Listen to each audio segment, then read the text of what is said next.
fight, track and punish every terrorist and their backers.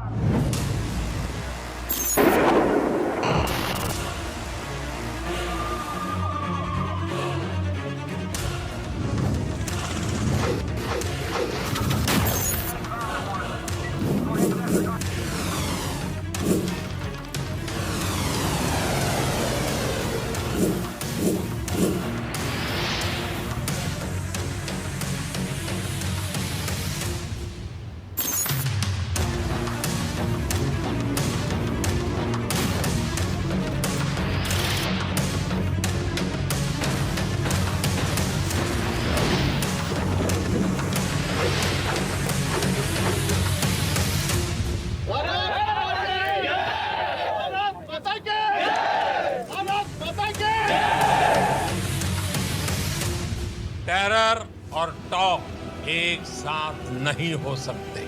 Terror और trade एक साथ नहीं चल सकते और पानी और खून भी एक साथ नहीं बह सकता।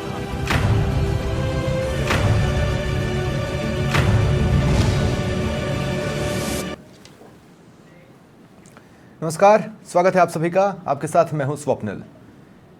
कई ऑपरेशंस सिर्फ सैन्य कार्रवाई नहीं होते, ये देश की सामूहिक याद बन जाते हैं, अटूट संकल्प बन जाते हैं। ठीक 1 साल पहले 7 मई 2025, ये तारीख ऐतिहासिक है। उस दिन, उस रात भारतीय सेना ने पाकिस्तान और पीओके में आतंक के अड्डों पर और कई दुश्मन सैन्य ठिकानों पर ऑपरेशन सिंदूर चलाया। 25 मिनट के अंदर 9 आतंकी ठिकाने नेस्तनाबूद कर दिए गए।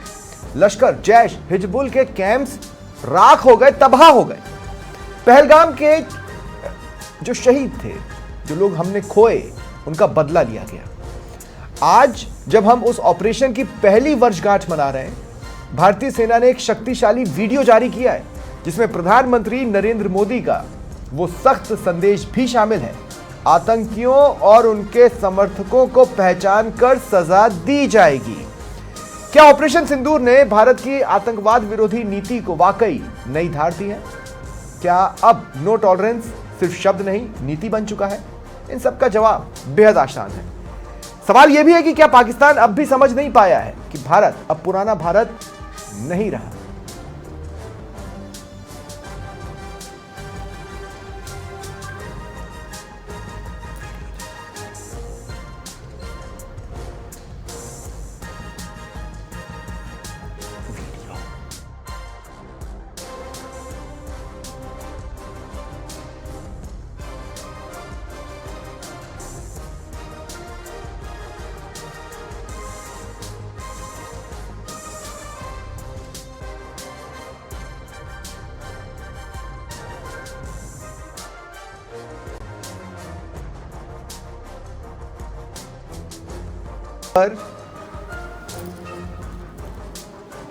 ऑपरेशन सिंदूर के 1 साल पूरा होने पर सेना ने जयपुर में प्रेस कॉन्फ्रेंस की।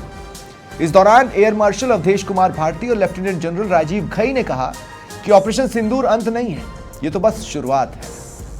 एक बार सुनिए।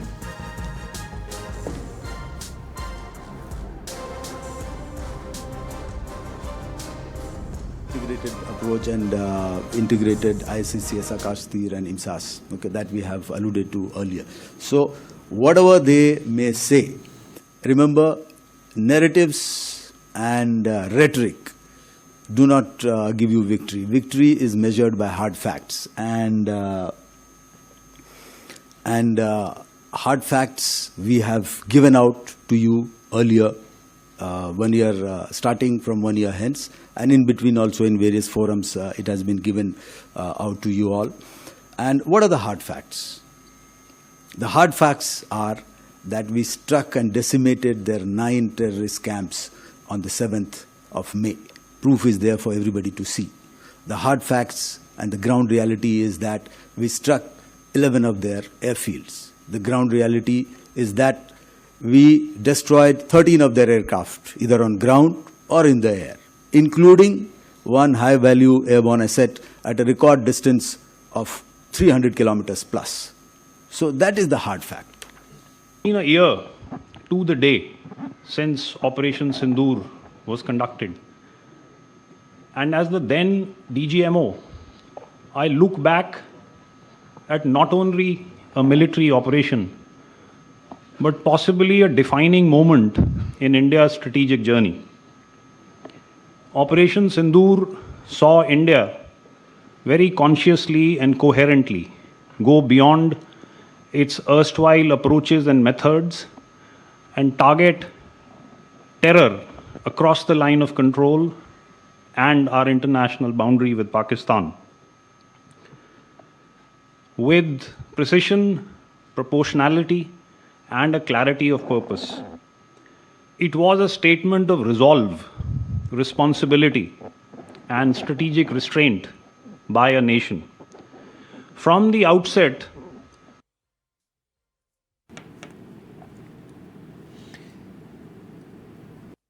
तो देखिए, एक बार जो कुछ भी बताया गया है उन सबको सिलसिलेवार तरीके से समझ लेते हैं। बीती साल 6 मई की आधी रात 7 तारीख लग ही गई और पाकिस्तान पर भारतीय सशस्त्र बलों ने बड़ा ऑपरेशन चलाया। सिर्फ टेरर कैंप्स ही नहीं, पड़ोसी मुल्क के 13 एयरक्राफ्ट, 11 एयरफील्ड भी टारगेट बने। जो बड़ी जानकारी दी गई, भारतीय सेना, वायुसेना, नौसेना ने एक संयुक्त प्रेस कॉन्फ्रेंस की और कई अहम खुलासे भी किए। एयर मार्शल ए के भारती ने बताया कि इस ऑपरेशन में भारत को कोई बड़ा नुकसान नहीं हुआ, वहीं पड़ोसी देश पाकिस्तान को भारी नुकसान उठाना पड़ा। हार्ड फैक्ट यह है कि हमने पाकिस्तान के 9 आतंकी ठिकाने तबाह कर दिए, नेस्तनाबूद कर दिए और वो सब ने देखे। हमने उनके 11 एयरफील्ड को निशाना बनाया। भारतीय सेना ने 13 एयरक्राफ्ट पाकिस्तान के तबाह किए। साथ ही 300 किलोमीटर दूरी पर अब तक का सबसे लंबा किल किया, ये कहा गया है। देखिए, सेना की भाषा में अगर किल किया इसका मतलब है कि खत्म कर दिया गया, सब कुछ तबाह नेस्तनाबूद कर दिया गया, किल किया गया है। इधर भारतीय सेना के लेफ्टिनेंट जनरल राजीव घई ने बताया कि हमले का समय पूरी तरह सटीक था। ऑपरेशन सिंदूर ने पूर्ण आश्चर्य उत्पन्न किया, सरप्राइज एलिमेंट था। पाकिस्तान को लगा ही नहीं था ऐसा कर सकता है भारत, लेकिन भारत ने करके दिखा दिया और पाकिस्तान अधिकृत कश्मीर और पाकिस्तान के भीतर स्थापित आतंकवादी ठिकानों को भारी क्षति पहुंचाई गई। यह स्पष्ट संदेश गया कि अब आतंकियों का कोई भी ठिकाना सुरक्षित नहीं बचा है। साथ ही पाकिस्तान की ओर से भारत के सैन्य ढांचे और ठिकानों को निशाना बनाने के जो चिटपुट प्रयास किए गए, उसे एक सुविचारित और मजबूत वायु रक्षा संरचना के कारण विफल कर दिया गया। अगर उन्होंने सोचा था कि बहुत बड़ी सफलता मिलेगी तो थोड़ी मोड़ी तो छोड़िए, जीरो, कुछ भी नहीं, सब खत्म कर दिया गया। यह संदेश दिया गया है कि आतंकियों के लिए कोई भी पनाहगाह सुरक्षित नहीं है। कहीं जाकर छिप जाओ, वहीं खोजेंगे और वहीं मारेंगे, वहीं ठोकेंगे। भारत अपनी संप्रभुता, सुरक्षा और नागरिकों की रक्षा दृढ़ता के साथ करेगा और पूरी जिम्मेदारी के साथ करेगा। और सहयोगी रामस्वरूप मेरे साथ फोन लाइन पर है। रामस्वरूप, पीसी आपने अटेंड की और क्या क्या बताया गया? देखिए, काफी महत्वपूर्ण बातें आज सैन्य अधिकारी के द्वारा की गई थी कि किसी भी रूप में आतंकवाद को सहन नहीं किया जा सकता और हर जब हमले का जो मुंहतोड़ जवाब दिया जाएगा।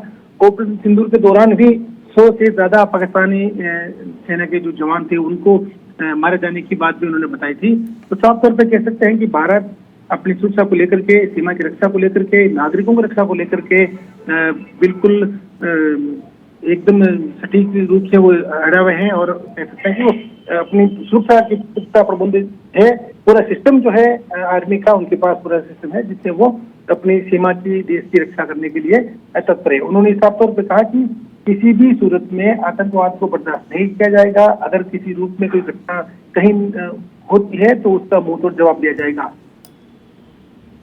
बिल्कुल जाहिर तौर पर, और कई सारे हार्ड फैक्ट्स भी सेना ने सामने रखे। सबसे खास बात जो मुझे इंटरेस्टिंग लगी कि एक तो ये भी बताया गया कि ऑपरेशन सिंदूर जारी है और कैसे, स्ट्रेटेजिकली कैसे, इसको भी डिफाइन किया गया। रामस्वरूप, बिल्कुल, उन्होंने साफ तौर पर कहा कि हम किसी भी रूप में कमजोर नहीं हैं। हमारी सेना, हमारे जवान, अधिकारी और हमारे पास जो भारत निर्मित जो इक्विपमेंट है, मिसाइलें हैं, वो सभी चुस्त दुरुस्त है।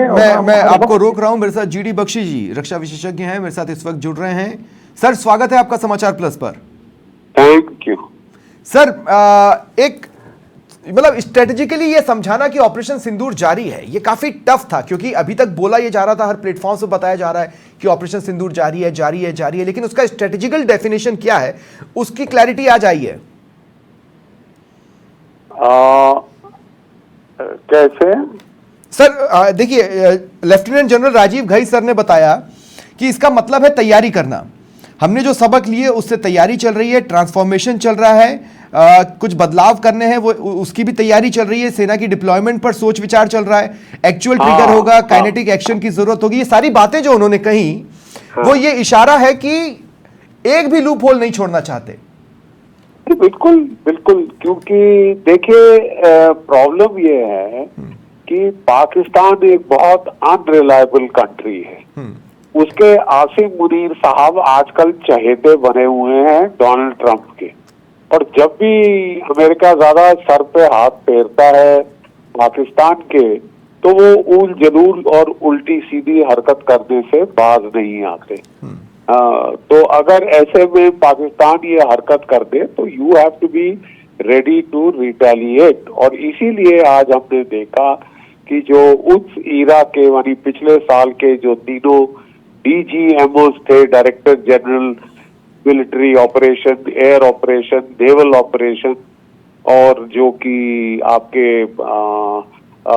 Chief of integrated defence staff, वो उन्होंने आकर ब्रीफिंग दी, आज जॉइंट ब्रीफिंग दी कि स्थिति कहाँ है, हालात कहाँ है, और उस ऑपरेशन को रिकैप्चुलेट किया।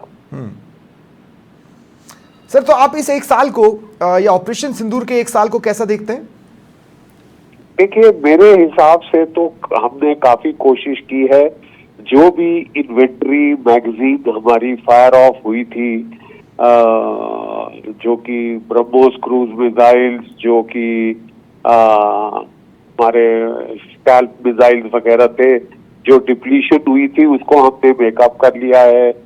हमारा फोर्थ स्क्वाड्रन जो है S-400 का, वो रशिया से आ गया है, और जो लास्ट स्क्वाड्रन, फिफ्थ स्क्वाड्रन, वो कह रहे हैं इस साल नवंबर तक आ जाएगा।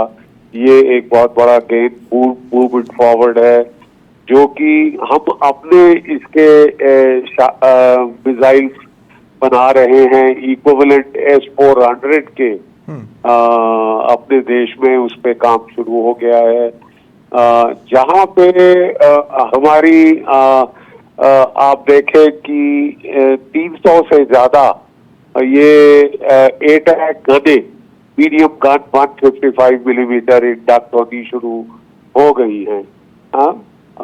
जहां हमको प्रॉब्लम है वो है बेसिकली आपके आपके एयरफोर्स के अंदर। बात हो रही थी 160 रफाल आएंगे। हाँ। अभी तक हमें तो कुछ सिर पैर समझ नहीं आया है, कहाँ अटका पड़ा है, कहा जा रहा है। वो सोर्स कोड नहीं दे रहे। अगर वो नहीं दे रहे तो फिर चॉइस यही है कि हम 200 सुखोई 30 जल्द से जल्द और अपने देश में बनाएं, क्योंकि आपके 5 जैगवार स्क्वाड्रन, 3 मिराज 2000 स्क्वाड्रन, इनकी एज पूरी हो गई है और इनको फेज आउट करना होगा। तो अगर रफाल नहीं आ रहे तो आपको ये Su-30 खरीदने हो गई। फिर है 5th जनरेशन फाइटर। चीन के पास आजकल 400 के ऊपर 5th जनरेशन फाइटर आ गए। ठीक है साहब, और आपके पास अभी तक एक नहीं है। आमका बनने में 10 साल लगेंगे। इंटरिम स्टॉप गैप आपको Su-57 कम से कम 3 या 4 स्क्वाड्रन की जरूरत होगी। रूस ने आपको ऑफर दिया है, आप अपने देश में मैन्युफैक्चर करें। मेरे ख्याल हमको वो ले लेना चाहिए। ज्यादा अमेरिका से डरना नहीं चाहिए, ज्यादा अमेरिका की पैरवी खुशामदी करने की कोई जरूरत नहीं है। और ये चाहिए तो चाहिए। और R-57 ये जो हाइपरसोनिक मिसाइल है, एयर टू एयर VBR, ये हम रूस से खरीद रहे हैं। ये बहुत फायदेमंद होंगे। स्टैंड ऑफ मिसाइल हैं, और आजकल VVR मिसाइल्स का जमाना है और चीन का PL-15, PL-20 उससे बराबरी करने में ये मदद देगा। हमको अब ये फैसला करना है कि जो प्रदर्शन हुआ है एयरक्राफ्ट कैरियर का ईरान के युद्ध में, वो उसमें आप देखेंगे कि जो उसका जेराल्ड फोर्ड था वो ठुक गया और वापस चला गया है वो यूनाइटेड स्टेट्स। एब्राहम लिंकन को भी पीछे हटाना पड़ा और अपने सारे वो नेवी के जहाज और एयरक्राफ्ट कैरियर वो 2-3 हजार किलोमीटर दूर रख रहे हैं ईरान से। अगर ईरान के साथ ये हाल है तो फिर अमेरिका तो रूस और चीन के साथ क्या होगा?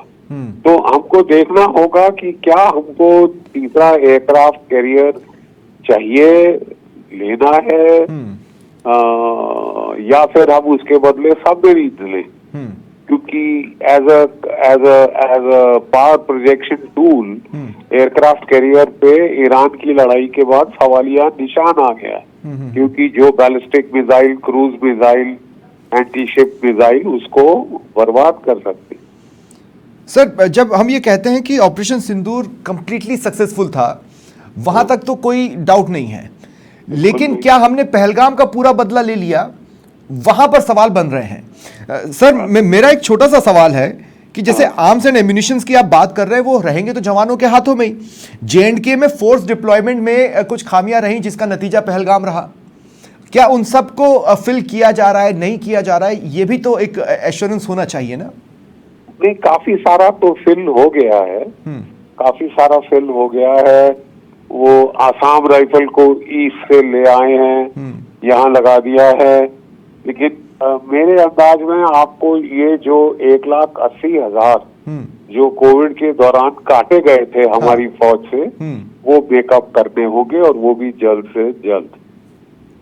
और सर, जब आर्म्स एंड एम्यूनिशंस की आप बात कर रहे हैं, मेड इन इंडिया जो आर्म्स एंड एम्यूनिशंस हैं, उसका भी जिक्र बार बार किया जा रहा है। आपको लगता है इज दैट इनफ? इनफ मतलब मेक इन इंडिया तो करना पड़ेगा ही। मतलब अगर आप कह रहे हैं कि हाँ हमको हर किस्म के हथियार सब के सब मेक इन इंडिया होने चाहिए, तो अवश्य, लेकिन अभी हम उस एंड स्टेट से थोड़े दूर हैं। खासकर हमको प्रॉब्लम्स है जेट इंजन में, जो हम अपने देश में मैन्युफैक्चर नहीं कर पा रहे। एयरफ्रेम्स हो रहे हैं, टैंक हल्स हो रहे हैं, इंजन में हमको थोड़ी प्रॉब्लम है, विच वी मस्ट ओवरकम। और सर, मेरा एक आखिरी सवाल आपसे, पाकिस्तान और चीन की मिली भगत के भी संकेत उस दौरान मिल ही गए थे, ऐसा तो नहीं कि नहीं मिले हैं, उस पर भी एक फाइनलिटी तो आनी चाहिए। फाइनलिटी मतलब मिली भगत है, लेकिन हम देख रहे हैं कि चीन और पाकिस्तान के रिश्तों में खटास आ रही, क्योंकि पाकिस्तान 80 अरब डॉलर खा गया चीन के और सीधा जाके अमेरिका की गोद में बैठ गया, जो कि चीन को बिल्कुल पसंद नहीं आया। तो ये दरार हमको जहां तक हो सके ये बढ़ाने की कोशिश करनी चाहिए, क्योंकि चीन है पाकिस्तान के वेपन्स का मेन सोर्स। 80%, 81% उसके एयरफोर्स, नेवी, आर्मी के हथियार चीन से आते हैं। बहुत बहुत शुक्रिया जनरल GT बख्शी हमारे साथ जुड़ने के लिए और तमाम बातचीत के लिए। देखिए, सबर शेष है नहीं पाप का भागी, केवल व्याध जो छद्म है, समय लिखेगा उनका भी इतिहास। मेरा जो आखिरी सवाल सर से था, उसका एक जवाब ये भी बनता है। खास बात यह है कि अब ये तो साफ है कि कोई भी आतंकी ठिकाना सेफ नहीं है। अगर उसे लगता है कि वो सेफ है तो बिल्कुल सेफ नहीं है। हम सबके पीछे जाएंगे, तबाह कर देंगे। कंडीशन, टाइमिंग और तरीका हमारा होगा, हम डिसाइड करेंगे। ये एक बहुत बड़ा फैक्टर है ऑपरेशन सिंदूर के बाद। सहयोगी रामस्वरूप मेरे साथ लगातार बने हुए हैं। रामस्वरूप, वो एक वीडियो जो चला प्रधानमंत्री मोदी की आवाज के बैकग्राउंडर वाला, रोंगटे खड़े कर देने वाला था और क्लियर मैसेज था। मुझे तो लगता है सबको उसे अपने सोशल मीडिया प्लेटफॉर्म्स पर शेयर करना चाहिए, क्योंकि वो एक क्लियर मैसेज है जो लाउड एंड क्लियर न केवल पाकिस्तान बल्कि पूरी दुनिया तक जाना चाहिए।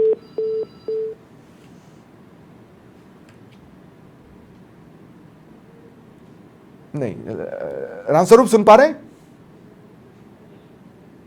नहीं, ठीक है, चलिए कोई बात नहीं। मिलिट्री एक्शन की अगर हम बात करें तो ये सवाल भी पूछा गया था और जिस पर जवाब आया है कि मिलिट्री एक्शन शेयर थोड़ा ना किया जाता है, वो तो सरप्राइज होता है। अगर मौका मिलता है तो बिना झिझके बड़ा झटका दिया जा सकता है।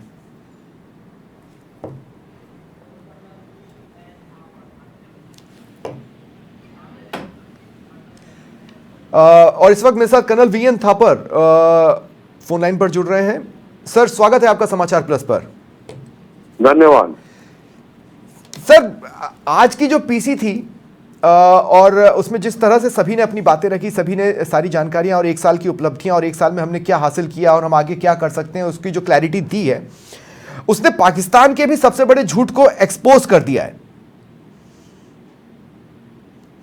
देखिए, पाकिस्तान का जो झूठ है वो पहले ही एक्सपोज हो चुका है, क्योंकि कोई शक ही नहीं रहा था। जो हम बोल रहे हैं उसमें प्रूफ आ गए हैं, सैटेलाइट इमेजेस आ गई हैं, मरे हुए लोगों के जनाजे निकल रहे हैं, और क्या आपको प्रूफ चाहिए?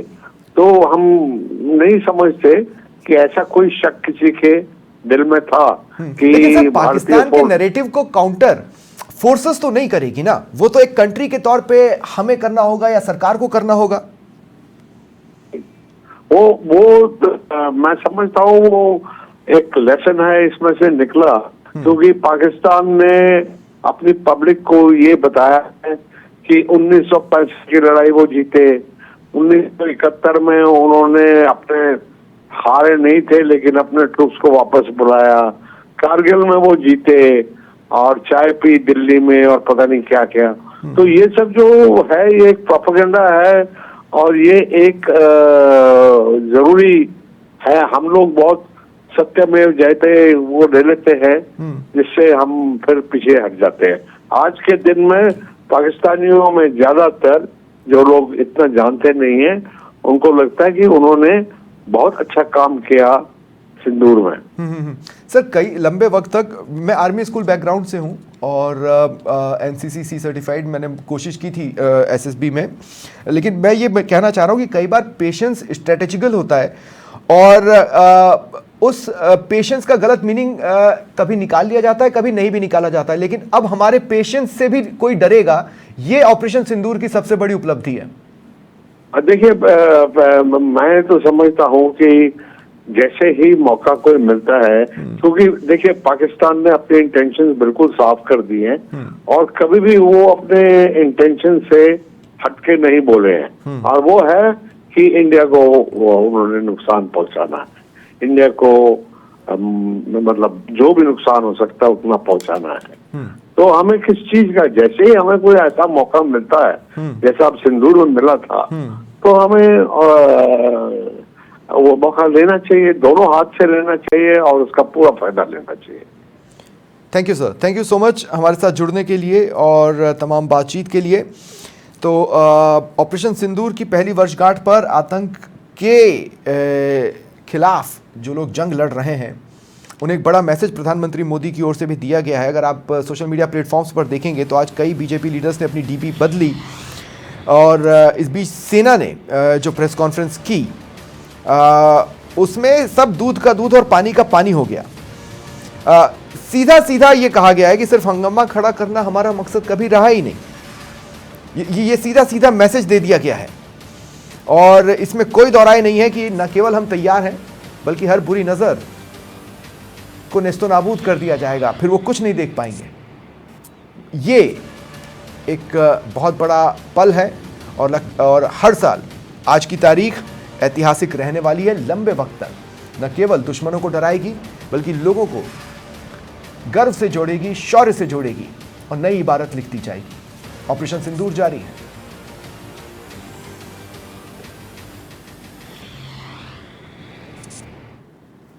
फिलहाल इतना ही, नमस्कार। Identify, track and punish every terrorist and their bakers.